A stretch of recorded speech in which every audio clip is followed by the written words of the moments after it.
letters that have been sent to so many to Bunge and no action is being taken. Yes.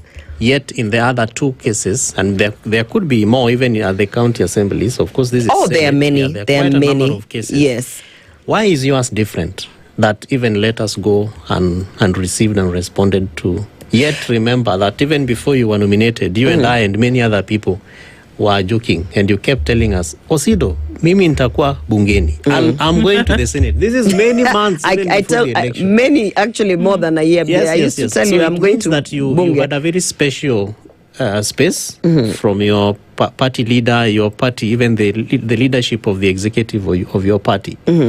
Why is your case different? Why is there no attention? First, when Osido used to tell you from 2020, I'm going to Bunge, because I vied to go to Bunge. Yes. So I was telling you in the assumption that I'm going to get elected and I will be in Bunge. Yes. Of course, as time passed and we reached the primaries and I vied for the Bobasi constituency seat, and I lost under the UDA party primaries. I came in second with about 7,000 votes.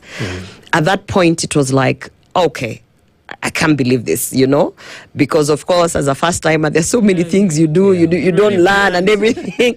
When my party leader sat me down and said, you've lost, because if you won, you would have come with a certificate. So you've lost, you don't have a certificate. I said, no, but I came back to this country to join politics to go to Bunge. So I must go to Bunge. And yes, he was like, okay, you have been active in politics, you vied, you are at the forefront on the Women Charter, blah, blah, blah. I think you can actually represent the women of Kenya in the Senate. There's nothing special about me. The only difference is that when we got there, you have two paths to choose. You can choose the highway, smooth, money, trips. You see them posting photos, New York, UK, London. Behind the scenes, you don't know what these women are going through. That's the easy way. Wow. The hard way is to ask, why am I being asked to do ABCD?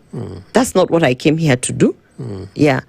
Why must I go to so-and-so's office to go on my knees and beg for ABCD? That's not what when now you choose that path, you have to realize that path is thorny, it's ikona bandits, ikona nini.